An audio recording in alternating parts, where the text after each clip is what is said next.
All right, fellas, listen up. If you want to feel your best, you want to be your best, you want to be your best for the people who are their best to you, then you gotta get Manscaped. It's the only way to make sure you're your freshest, you smell your best, you feel your best every single day, whether you're using that lawnmower 3.0 to get yourself nice and trimmed up, you're using some of that deodorant specifically designed to reduce chafing. I promise you it works. You're getting some of those, that's right, they love that non-chafing deodorant. Whether you're using those most comfortable pair of boxers that you've ever worn in your life, getting the shower spritz or whatever it may be, that travel bag, you use the promo code DNVR20 at manscaped.com. You get 20% off plus free shipping of all of this fantastic stuff. Whether you're getting it for yourself, you're getting it as a gift, someone's getting it as a gift for you. Make sure you know and let them know how much you appreciate it. Tweet at them, tweet at us, and use that promo code DNVR20 to get 20% off plus free shipping at manscaped.com today. And this ball in the air, deep right center field. Two-run home run, Trevor Story. Way back, Myers, he'll watch it go out. Chuck Nasty. Two-run home run, David Dahl. And Nolan drives this high in the air, deep left field. Take a good look, you won't see it for long. I don't want to lose your love tonight.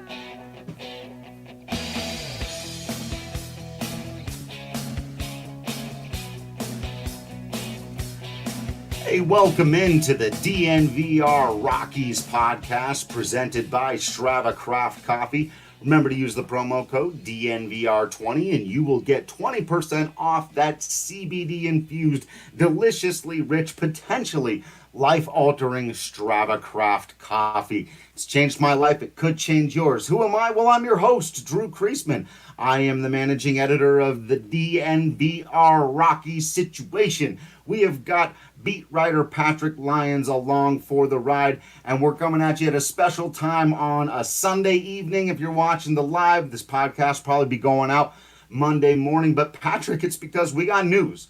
We got notes. We got players giving interviews. We got Bud Black answering questions. We got baseball-related activities going on the field. In fact, some of it you might even mistake for actual baseball. We get to observe things and talk about them. And what is this world that we've come into? We've had a couple of days to observe some baseball. We get to dive into it. What an exciting time to be alive. And you said it, buddy. More ways than one. It is. And it all means something now, too, where it's important. You know, we've seen some guys, take batting practice or hit a ball off of a tee, but they're doing it in their backyard. Or as we heard from Scott Oberg, and we'll talk about that interview the other day, working in New Jersey, my former home state, somewhere in Gloucester County, where his neighbor has some room in his backyard, and so that was his workout space. That was his Salt River Fields, if you will. And didn't matter quite as much there. I'm glad he got those workouts in. But now it does matter. Right there at 2001 Blake Street. They're back in Lodo. The boys are back. We're back. Special Sunday night or Monday morning exclusive, depending on how you look at it. And Right. it is a good time to be alive right now in Denver. I did have to sport the Nolan being Nolan. Remember to get your DNVR merch stuff. Patrick going just straight DNVR today, as am I with the hat. But the Nolan being Nolan today because it's the first time we've heard from the best and most important player on the team, unless you feel that that's Trevor Story, but still one of the two. And, I thought he was pretty excellent today. We didn't touch on any of the drama from before. And really the standout quote to me was this, and we sent it out, got a little graphic up.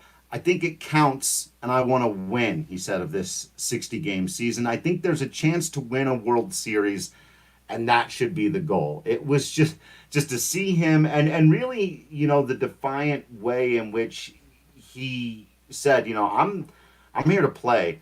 I believe it's good that we're playing, and I expect us to show up and perform and be the absolute best version of ourselves, because I accept no excuses.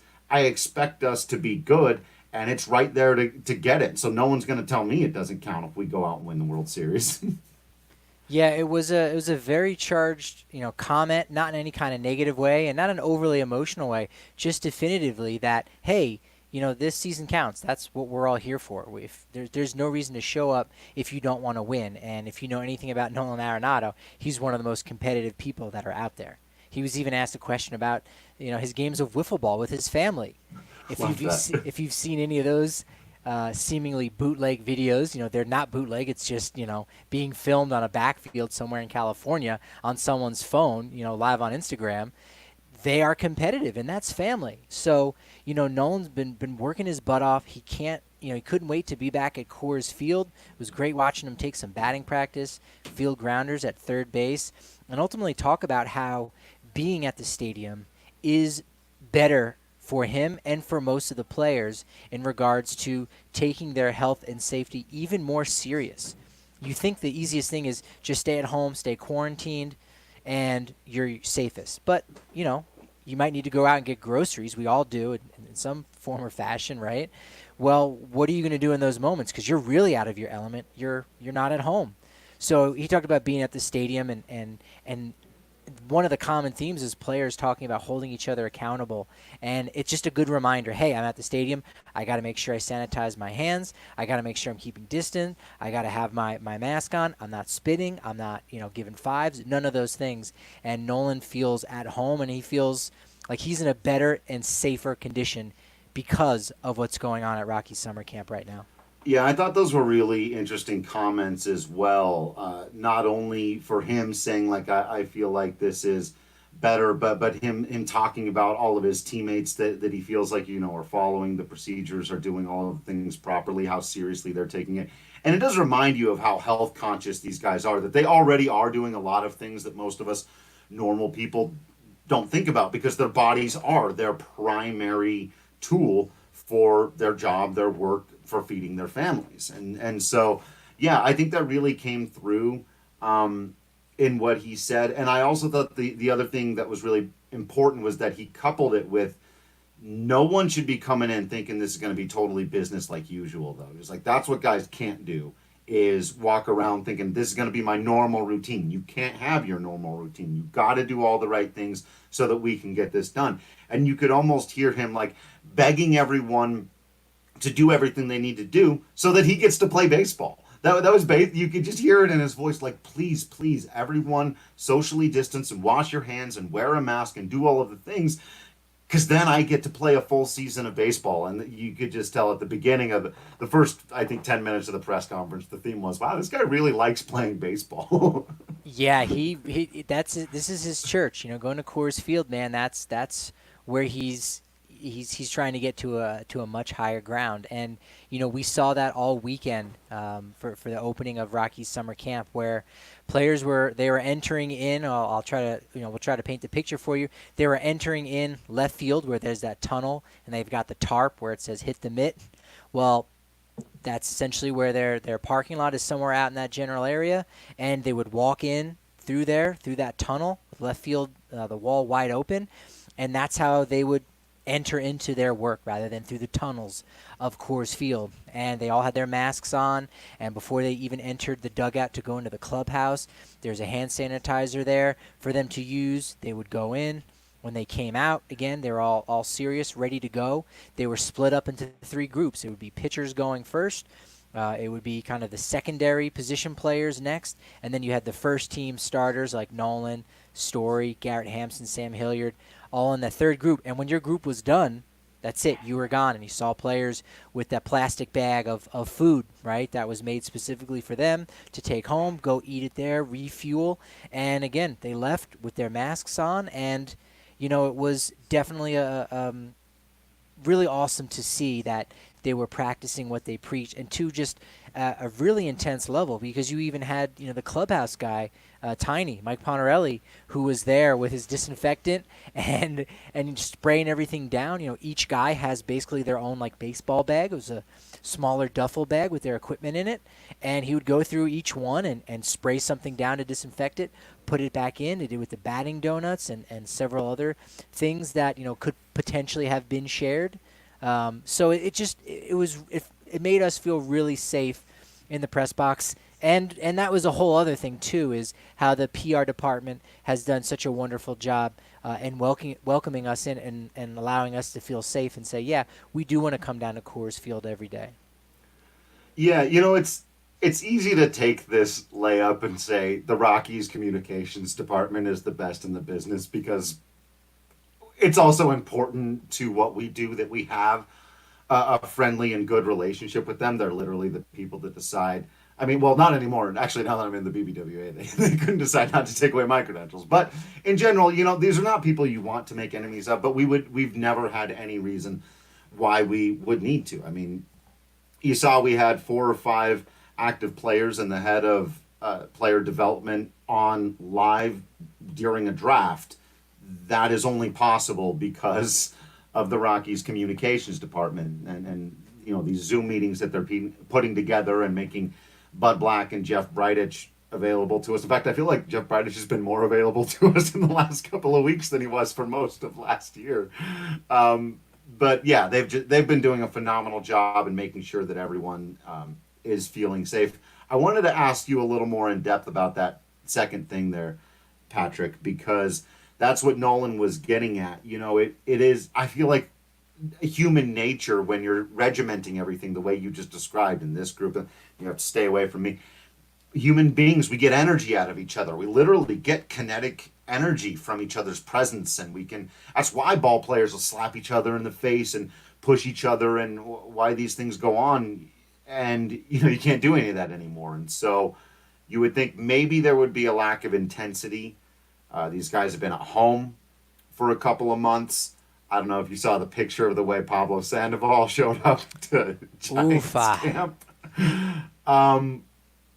At least the parts of him that fit in the frame of the picture that was taken. That was. I feel bad. We shouldn't really comment on that, but he is an athlete.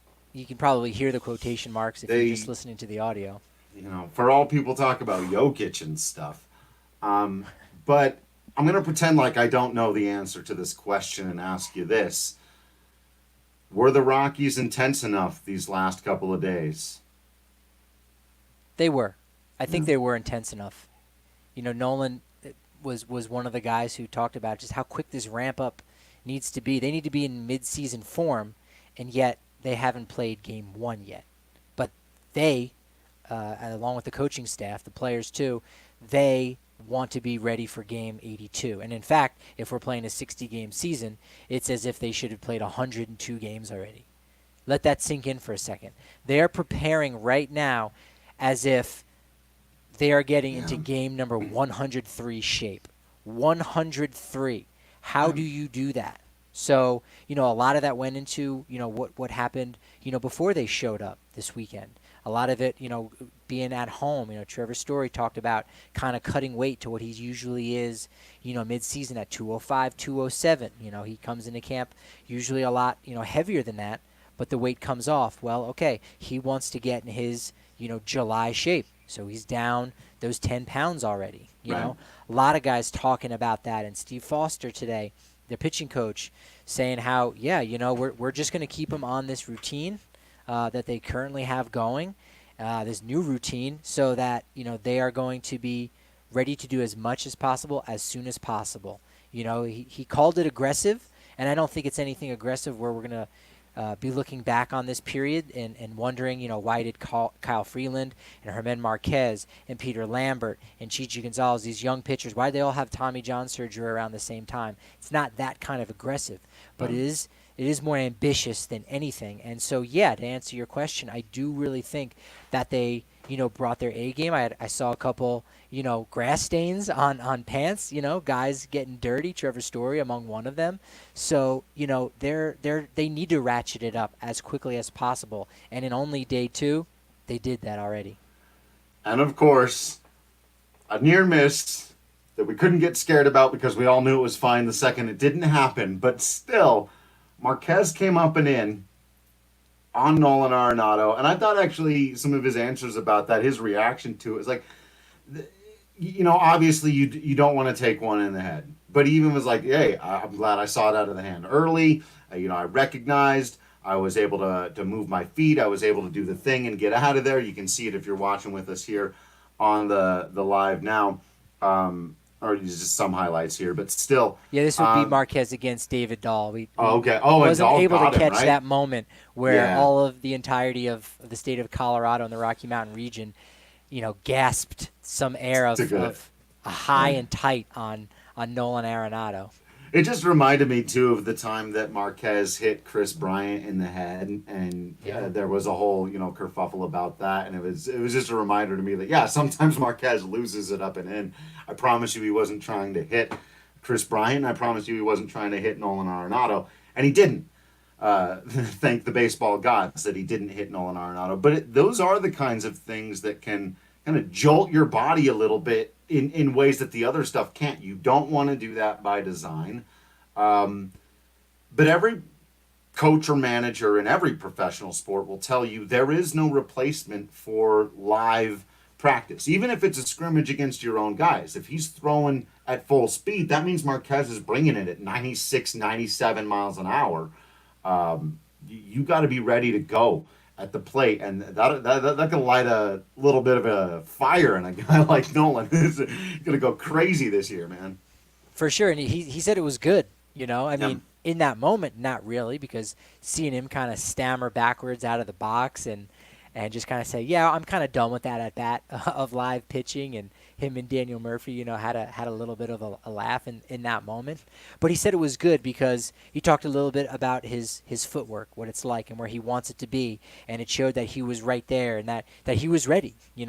That's another thing to think about is if you are in game 103 shape or you're trying to get there, well, when one of those pitches comes in like that, which you're going to see, you need to be ready for that. You need to anticipate that. You can't be on your heels and just kind of say, no, this guy's going to bring over the strike zone. It might creep in a little bit, but it's not a big deal. You got to be ready on every single pitch, even if it's against your own teammate. Right. So the fact that he was able to get out of the way means, hey, Nolan's ready to go. He is ready to go right now. Yeah, he's feeling good. I'm feeling good. I'm feeling in mid-season form, and at least when it comes to drinking them Breck brews. That wasn't a sound effect, by the way. That was Drew getting it done, doing his own Foley work. And if there's one man Drew wants to be akin to, it's a Foley, and that would be Nick Foley. That's right. The myth, the man, the myth, the legend, the god. They would put on the signs. Mick Foley. But if you want to feel as good as I feel about being in mid-season form when it comes to your Breck Brew situation, then you got to get them set up. Whether you're getting them delivered from Davidson's, you can get the pickup or delivery from them, your local King Supers, or you can go down to the farmhouse. You call 303-803-1380 from noon to 8 p.m. You can get some pickup. You use that code DNVR. You save $5 off of the food and the beer. I've been drinking a lot of the Mile High City Copper Lager lately. It is my favorite summer drinking beer for sure. I am sadly and unfortunately out of it for right now, so I'm going with the Vanilla Porter Jr., of course. The Vanilla Porter Senior, we'll see. Maybe one day. But you know them, you love them, you're drinking your Breck Brew, then you're helping us out. And one thing you can do while you're drinking your Breck Brew as well is play WGT. I've been playing a lot of it lately. I didn't do so well on the Fours situation. You know, the Fours just were not. I thought I was getting better. It might have been some false bravado, Patrick. I may possibly, not that I would ever be guilty of false bravado, but. Well, it lulls you into a false sense of security when it's, a par 4. It's not a par 3 where, you potentially be on the green right away. It's a par 4 where you're like, hey, 2 good shots, man. Like, you're going to have a birdie every single hole. You're going to be 9 under, at the halfway mark. We all think that. We all think that, and then you just go, no, there's more room for error, and you're bad, and you're bad. There's more times for you to be bad at this. That's what it is, Drew. But it was still a blast. If you want to have fun, download it at DNVR Golf today, the official sponsor of DNVR Gaming. It is an absolute blast. You play closest to the hole or full stroke play, or you can join us in any of these tournaments. You can join our country club. Again, DNVRgolf.com. A couple of questions here before we jump back into it. Sean, we do not have any updates on Chuck. We'll let you know as soon as we do. That's just one of those things we're going to have to take those kinds of bits of news as they come to us. As I've said before, we're not going to do too much digging on things like that. They've also more or less made a blanket statement saying they're not allowed to talk. They're really not at liberty to disclose a lot of this COVID stuff. So they're not allowed to even let us know which players have tested positive, unless that player goes and makes it public, which is a player can do if they want. But until that moment happens, the Rockies can't say anything. Right. And then also the original Rockies fan asking, have all 59 players reported? Well, they don't have that many players in camp just yet. They're supposed to know. Well, how many? They're still at 52. They told us they were going to add 2 more, but they haven't yet. No, they haven't added Wes Parsons and Tommy Doyle just yet. Right. That would make them 54. So your math is – I like where your math was at, though. He said 59 because, well, Charlie Blackmon wouldn't count. Yeah. So subtract 1. So really, you're subtracting 1 from 52. We need a chalkboard. We need. I was going to say. I need a Tim Russert approved chalkboard. I know you like that reference. Tim Russert chalkboard, and so it would be 52 minus 1 gives us 51. However, yesterday I brought my trusty binoculars to keep an eye on all 51 of those guys. Patrick's got you covered, OG Rocks fan. And I only was able to spot 48 of those 51. So this morning I asked Bud Black, a pointed question about a couple of those guys, all of whom come from out of the country, and we did get confirmation that Alexander Guillen and Elias Diaz are still both out of the country. They are apparently en route. A third player was mentioned, and ultimately, I believe we've had it confirmed that it would have been Jairo Diaz, who that third player was. He was misidentified at first, but so those 3 guys have still yet to show up in Colorado. So you've got 48 guys that are there practicing at Coors Field. There's the secondary pitchers are practicing at Metro State University. In person, not online, although we would understand if those Rockies pitchers wanted to go to msuonline.com to do some of their, season preparation. Totally would understand that.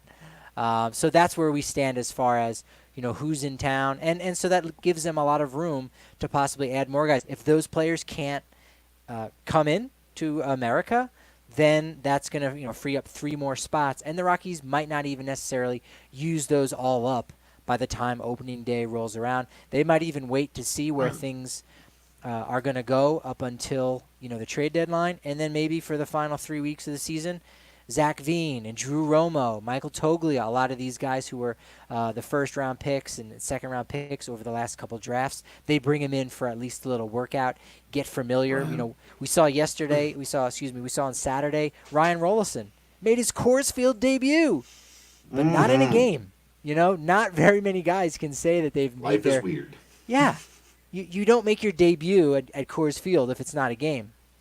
I mean, at least actively playing rather than a photo opportunity. So that was interesting to see. So there's still a lot to be worked out, with the full length of the 60-man roster. I saw somebody ask you whether or not that counted on Twitter also about Matt Kemp taking his first at-bats. And look, folks, this is the closest we get. The Rockies literally may not have a chance to play an exhibition game against another team. Playing themselves and each other may be all the competition they're going to get before the season starts. So this, more or less, is the equivalent to the first couple of games of spring training when guys go out there and throw 2 innings. It is less organized than that because it has to be by nature. But living here in the new normal, and Will, I actually don't know the answer to your question about does a player being on the COVID injury list count toward the 60-man roster? These are all things we're going to have to – that's actually a great question that do you know, Patrick? I don't. I would think I think the answer would be no, because I would think in a so as well. hypothetical sense, if you've got 20 guys out, I mean, there's obviously a major problem. But I would imagine that, what if you even just have 5 guys that are out, but all 5 of those guys are catchers? That's the end of the 2020 season. The Right. Rockies are done. Yeah. They would probably find a way. So while I don't have the answer to that, again, Will, obviously you always ask great questions. I would tend to think that you could probably replace a guy if need be. Again, replacing Charlie Blackmon is not going to come from a guy that's not in Denver right now, right? It's going to be somebody who's already there. So really you're just, adding a player on the back end for depth just in case. But we don't know the answer to that. I would hope Jeff Bridich does. But if he didn't, it kind of wouldn't shock me because, again, there's a lot. This is not, the first 150 years of professional baseball. This is year 151. It is a different beast altogether. And that's why I want us to shake that feeling of like, what do you mean Ryan Rollison's making his Coors Field debut? Like, no, he is. This is it. Like, look, guys, this is it. First of all, I mean, he really is in the building. That's legit. Like, guys don't get that opportunity. In a way, this is kind of a unique thing that he wouldn't otherwise be afforded. But like, we gotta take what we can get. It's sort of like those are the two models. We're all day to day. Let's take what we can get. And we've gotten some baseball the last couple of days. Any other on-field things that have really stuck out in your mind, Patrick? I know we've talked about a lot and are going to continue to. Hooray, on-field stuff. Everything from the way Senzatella's looked to Marquez bringing some heat. Freeland was out there for a minute. I thought he looked pretty good. David Dahl took the third pitch he saw from Marquez deep because that dude can hit. What's standing out to you? Yeah, the size of some of the guys definitely is noticeable, and I mean that in a good way. Tony Walters looks like he put on some muscle. Granted, I wasn't there in spring training. I had that potential to go down there late in spring training, also cover the opening weekend in San Diego, so I never even got a chance to lay eyes on him. But he had some noticeable pop in his bat. Hit a couple out during batting practice, which isn't normally the case. Then again, during the season, he's doing those little things well. So he's not really trying to, put on a firework display there, to use a phrase that nobody wants to hear again after last night. So he looked a little bit bigger. Brendan Rodgers looked a lot bigger. And since spring training, I think he's put on 10 pounds. He was almost from the press box without my binoculars, him just leaning on his bat, I could actually see the definition of his triceps. So take that for what you will.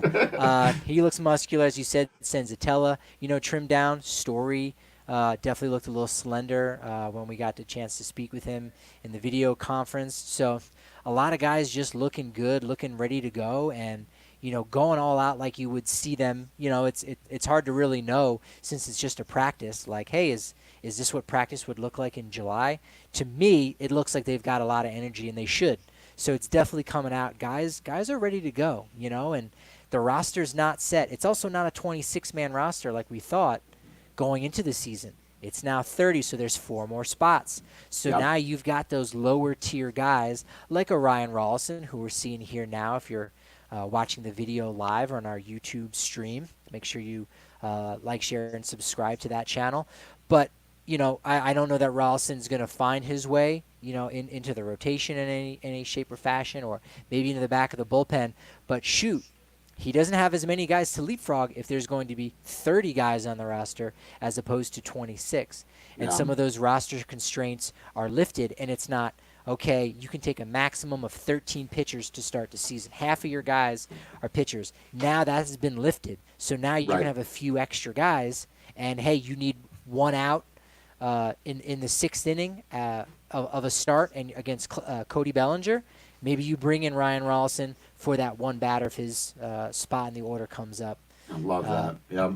There's a universal DH, so that theory gets thrown out the window entirely. This is yeah. all part of the thing that we got to wrap our heads around. I know. There's like a whole. It's like, oh yeah, but then the other new rule means that you can't. But yeah, no, I mean you're 100% right, and so congratulations to Tyler Kinley on making the team. No, but seriously, I mean that those are the guys. those bubble guys, particularly I think in the bullpen, really now have that much more confidence to go out and say, if I perform, there's a spot for me. Tyler Kinley, Jose Mujica. I don't know where Ben Bowden is at with his health right now. There's a lot of those borderline bullpen guys, or even somebody like now, for example, we talked about this, Jeff Hoffman, because he had been out of options, and you either got to stick him in the rotation, stick him as the long man in the bullpen, or risk losing him for good. Well, now with a 30-man roster, you almost certainly don't risk losing Jeff Hoffman with the ceiling he's got, with the possibility to put him into your pen, give you 1 or 2 good innings if he's having a good day. He still throws a 96-mile-an-hour fastball with a big, ugly hook. You just need him to be having a good day to get something out of him. He does have to pitch to at least 3 batters. But you can give him the hook as quickly as that, again, with the extra rosters. All kinds of ways this could pan out interestingly. You need multiple long relievers in the early going of the season. In the past, you had one guy that was kind of their job, and you give him an inning here and there as kind of a mop-up duty and go, well, look, just in case, John Gray's got a bad start or he's under the weather, he can only go 2 innings.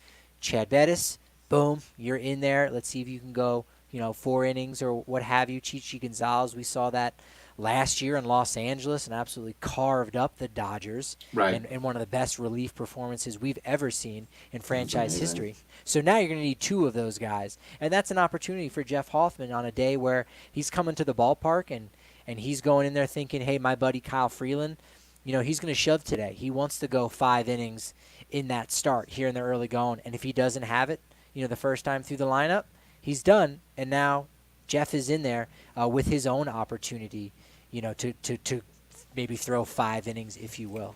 Yeah, he might be the guy the roster expansion helps the most in terms of Absolutely getting time with the Rockies. Couple more questions here coming in. Daniel asking, hey, Drew, do we have any news on the TV schedule for our Rockies yet? Unfortunately, no. We don't even have any news on the baseball game schedule yet for the Rockies. Oh, do we? Well, tomorrow. Tomorrow Okay, is when okay. MLB is going to release the schedule. Rockies do not have a game on opening day on the 23rd. That'll be Yankees and Nationals, because that's exactly what you want to see is 2 teams from opposite divisions. I don't know, man. But you got Yankees, Nats, and Dodgers, Giants. That'll be in Los Angeles. So that'll be like the opening day doubleheader as far as what's been announced. Everybody else will open on July 24th.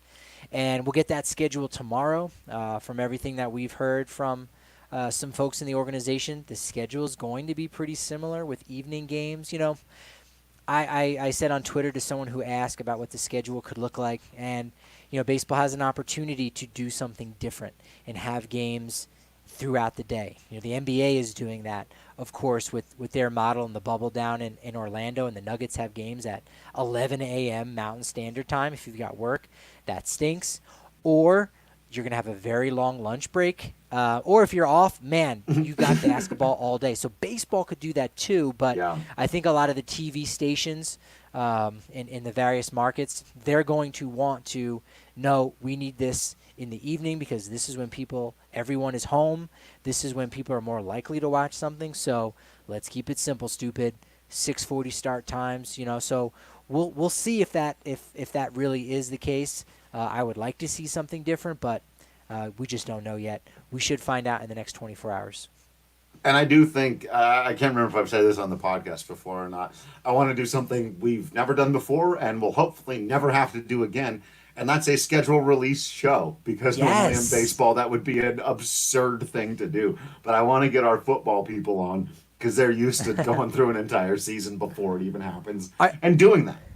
But when they do that, they go, all right, week 1, Chiefs. You know what? It's at Arrowhead. We're going to take an L. That's enough. All right. Yeah. Week 2. And then they we just got move on. Seattle Yeah. at home. You're like, whoa. Win. We got to do that for every game and go, That's all right. right, game 33. I think that's a Freeland start. It's against the Mariners in Seattle. I think Dan Vogelback's probably going to get an off day. And it's like, you guys are talking out your you-know-whats, but I love it. It's compelling. And that's what we're going to give you, compelling podcast. I was gonna say We're gonna you break just down wrote all the 60 tagline games. for what this entire podcast. Exactly right. And Orange Rockies fan, I see you bringing the fire today. I agree. I was also incredibly proud of Trevor's statements. It would be great to see him use his voice more. I think just in general, I just think Trevor is a smart, conscientious guy who isn't the most natural public speaker, but has taken to it and has a lot of great things to say. And I 100% agree. I thought his comments on the civil rights things going on in this country were powerful and important. And I just think in every way, on the field, off the field, Trevor Story is coming into his prime as a person. And it's honestly just an honor to get to watch and report on it. Well put. Yeah, it started at the beginning of last year. I can remember when we went to, it wasn't Rockies Fan Fest, but it was essentially that for the media where we got to talk with players.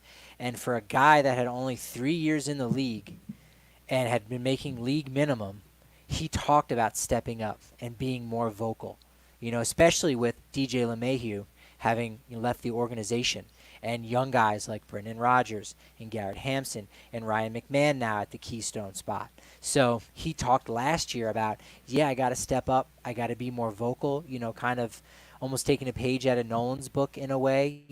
Arenado's not quite, very vocal, at least publicly in a lot of ways. We saw the opposite of that this offseason. Except that one time. Which I'm sure you might like a redo in some ways. But, he too spoke up and said some great things that made you really proud of him, for handling a difficult topic. But Story wanted to do that. And you're right, it's not natural for him.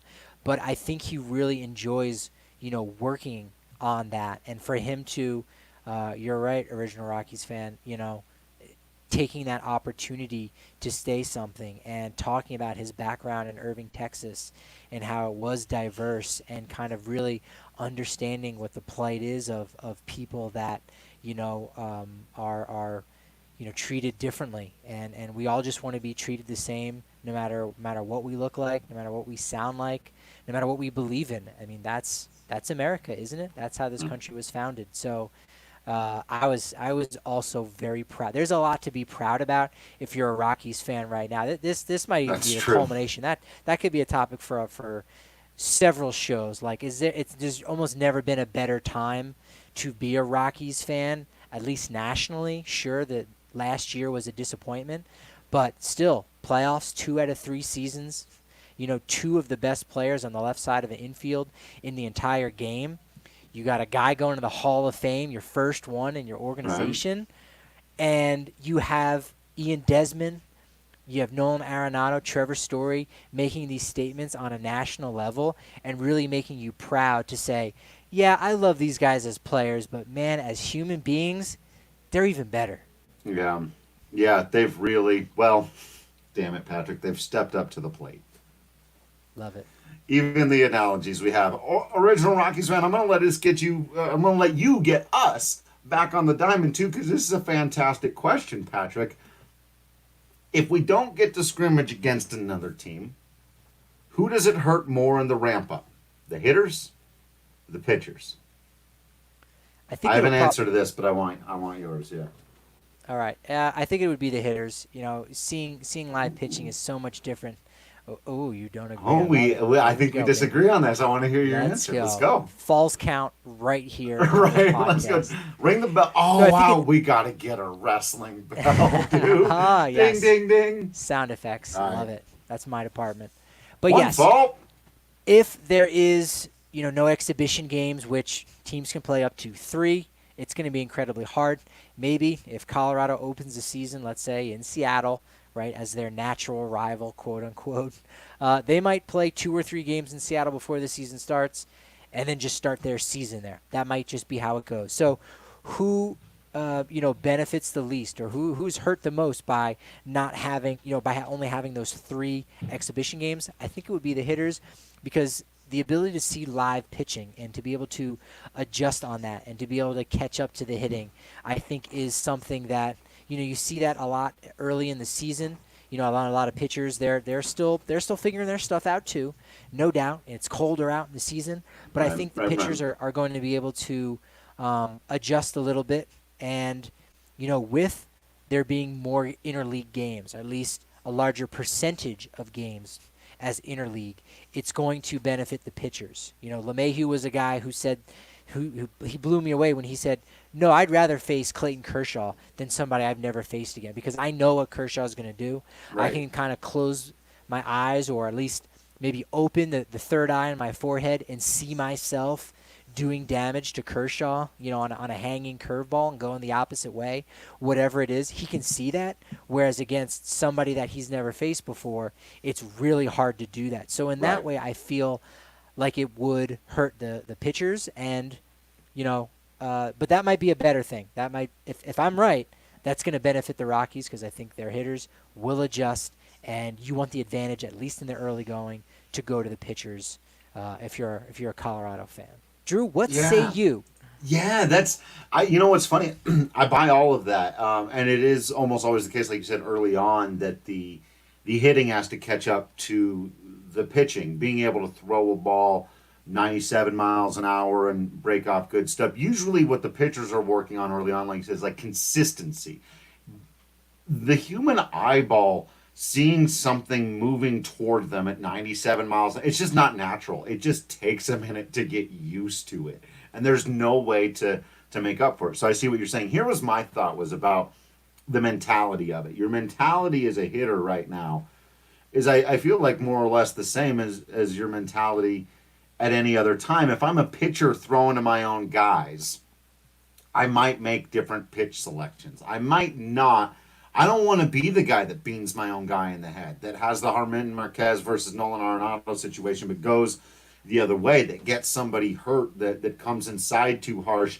And we also know that maximum effort in pitching for certain things, you know, am I going to really go all out and throw that 92 mile an hour slider instead of the 90 mile an hour slider in a game against my own guy, where, you know, hey, if Nolan takes me deep in a way, that's still kind of good for the team, because, like, we want all our guys to be good. So I don't think it works quite that way. I think most of it really would be the mentality of coming inside, pitching high and tight against my own teammate, thinking about myself on the mound, which I haven't been since I was 16 years old. But I think that would be the most difficult thing, is it's like, you know, you end up hitting somebody on the other team. Hey, look, he was hanging out over the plate. That's my plate, buddy. Get off of my plate.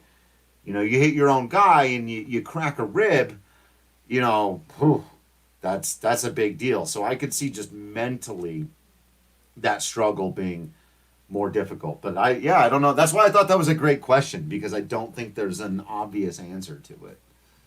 Yeah, it's always great when we have, you know, different opinions on something, and we back it up the way we did, because you're right, that does make a lot of sense as far as, like, how aggressive can you be, and maybe in the back of your head, and there's, oh man, there are so many things that players have in the back of their heads that can't exist there. They just can't even have any doubt, right? You go, well, why would Ryan McMahon have any doubt? The dude hit 24 home runs last year. You know, he's got the locks grown. He's got his hair grown out a little bit. You know, he's living in California. He's got a home in Arizona. And it's like, life is good, but you have those doubts. You know, you have those things where you're like, well, I'm not Nolan yet. And you know, is this guy coming in too much? You know, we saw it in Bull Durham, that whole scene where get out of your head, step out, get out of your head. So you have to push that out, but it's easier said than done. Like you said, when it's against someone from another team. And, yeah, you don't want to hit him. You don't want anything to happen to this poor guy. No. But if it does, hey, you got to break some eggs, right, if you're going to make some cookies, as the saying does not go. Right. But, you know, what are you actually trying to make if, you know, you break Nolan Arenado's eggs? And I'll just leave that statement at that. Just put that on our shirt. Yeah, but it's funny. I was trying to think if there was a mental equivalent that would go the other way, and I really don't think so, because hitting is so reactive. The only thing I could think of, if there was a pitcher who, everyone thought was going to be big and important to the team, some key guy, maybe Wade Davis, who had been pitching well or doing whatever, and he's out there scuffling, and he's given up a couple of home runs or whatever, and you're the next guy up. Are you going, oh, shoot, we kind of need this guy. We need him to pitch late in games. We need him to be good. Maybe I'll go up there with a contact swing. I still need to get my at-bat. I don't think guys give anything away. They're so competitive out there. But I could see maybe making a mental compromise of, like, maybe I won't swing for the downs if Davis is having a real bad live BP session out there. Something like that, Yeah, definitely anything's possible. This is just a whole new world, Yeah. It's crazy. It does make you think, like, yeah, why don't the Rockies just practice at Coors Field? And it just, maybe it's happened in decades past where if the Rockies have opened at home, they've had a practice. I know that's actually been the case when, they've been on the road where, yeah, they're going to have a full team practice before opening day. But if they're not starting up at home, you're just not going to see a practice at Coors Field. So for them to do it in such a way where it's all the pitchers at once, then you got the second team, then you got the first team. It's like watching a well-oiled Division I SEC baseball team, and there's a couple of those guys on the Rockies roster at the moment, in fact, too. Yeah, absolutely. All right, a few more things before we get out of here today. Yes, Daniel, I did see, I don't know, Patrick, if you saw the video today of Masahiro Tanaka getting hit in the head on that line drive from Giancarlo Stanton. Scary stuff. I was shocked he was able to walk off the field mostly of his own volition. Looked like he was helped off the field. Scary moment there. And again, those are the kinds of things that when it happens inner squad, to your own teammate, that's a horrible feeling regardless. It's double horrible when it happens to your own guy. Yeah, a couple of thoughts on that. If I saw the video one time and that was it. And It was almost by accident. Like, it comes up and you go, hey, what is this? Dear God, I don't want to ever see that again, And if you do watch the video, or if you at least watch the bottom half of the video, you're going to see the reaction on Giancarlo Stanton. Just go down to the ground, cover his head. He doesn't even want to look. And this man knows what that's like because he was hit in the face. He was one of the first guys to wear that C-flap because he took one upstairs, and he knows what it's like to have one of those kind of contusions. And, mild concussion for Tanaka. Today we saw out on the field. I had a conversation with someone this morning about, like, why don't they use an L screen, when throwing live batting practice, or it's not batting practice, it's pitchers versus hitter. And I thought, well, you could have a line drive that a pitcher could protect himself, but then if it deflects off of part of the L screen, now that comes up, you're not prepared to play off of a deflection like that. But sure enough, the Rockies did use one today in the clips that we were playing earlier, and you could see on our Twitter accounts that they did have one for Senzatella, Freeland, and Marquez that was used, for their safety, which is great. And again, make sure you're following us on Twitter because you can get part of the conversation about what's going on if you've got specific questions. And someone did ask that about pitcher protection. Would we see that in the regular season or something? And it's not an awful idea, but there is equipment out there for pitchers to protect themselves. There are hats that would protect their temples and their forehead, and they're not very stylistic. They don't look great. Alex Torres is a guy. Look him up, Torres. He pitched with the Padres and with the Mets, and he wore a cap that almost looked like it was made of wool. It was just really thick, but again, it had protective padding in there that could save somebody's life. But because it looks a little bit off, he stopped wearing it. Actually, I don't know that he stopped wearing it, but he could have his time in the majors could have come and gone. But nobody else has adopted it at all. We saw that also with the Mets. David Wright, he took one upstairs, and he started wearing a helmet that was a little oversized, and people called him the Great Gazoo. Very funny.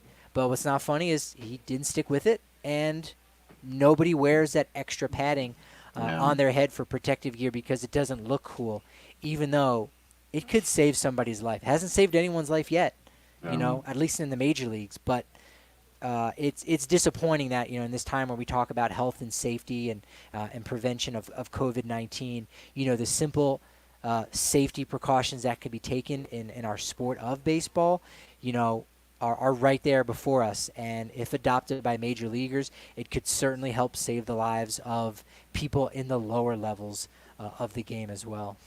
Yeah. Will coming in saying that company also developed a smaller version of the one that Torres wore.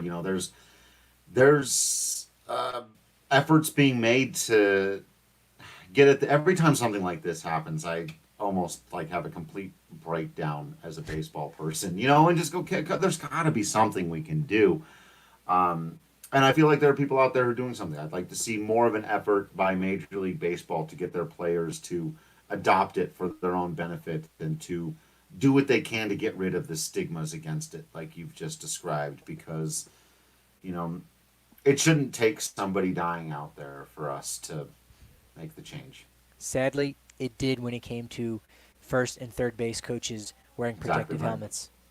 And rest in peace, Mike Coolbaugh, of course, who unfortunately was Tulsa Drillers with the Rockies organization at that time. So it's a shame that it may come down to that, but if you or anyone or is a coach out there, really try to implement that at the younger levels and get guys to adopt. It's great that they start using the C-flap, that little face guard that comes up on the side of the helmet to protect guys if they get hit in the jaw. Even something like that took a long time to get adopted.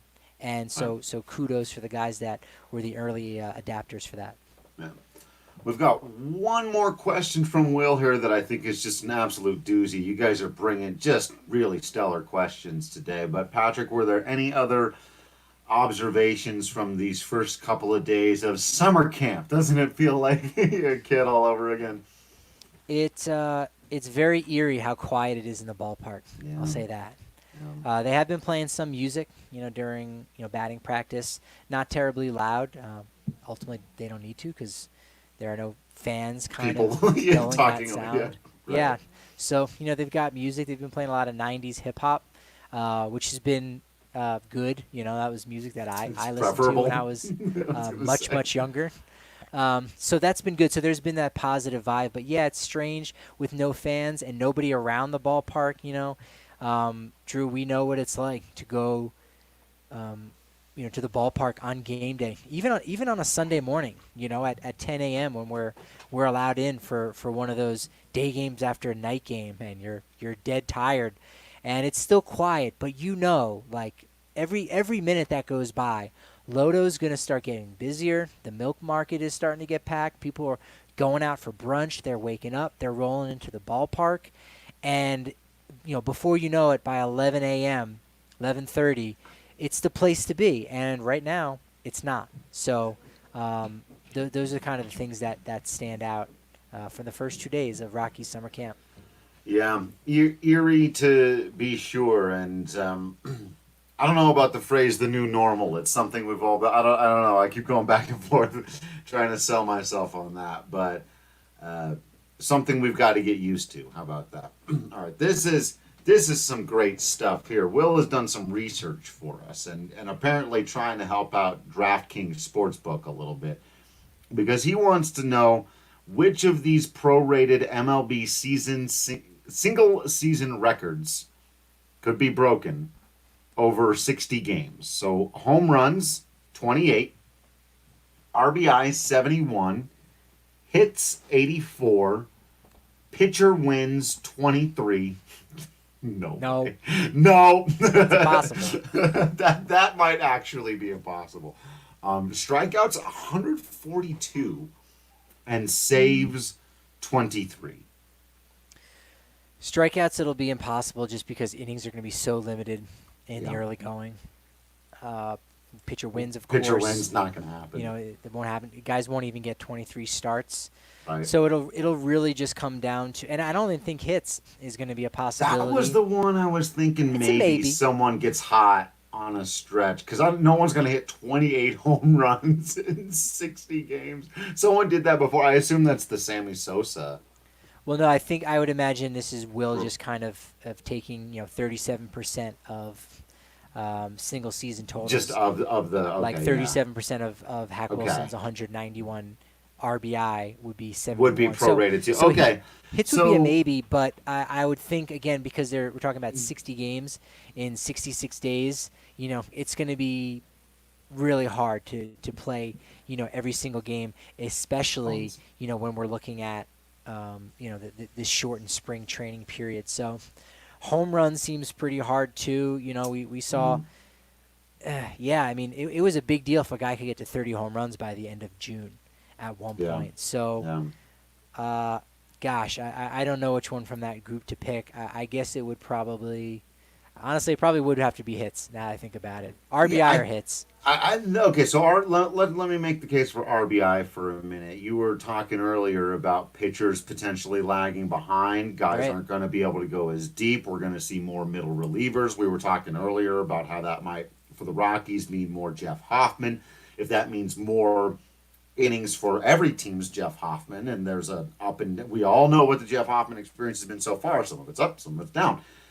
There's more of that down. I could see the RBI thing happening if we see kind of an inordinate number of games that just start getting away from teams, and there being a guy like, so what, 60 baseball games? Would it blow me away if Nolan Arenado picked up 72 RBI in 60 baseball games? No. I don't know. Now hearing it, it's more than one RBI a game. I don't think that. No, that math is correct. That seems crazy. But, another element to this, too, and this may have to be a conversation for another day where we dig in deeper, is the idea that, well, now you got 15 new managers utilizing the DH. And so, what happens when you got that as a factor? You've only had half the league have the advantage of the DH.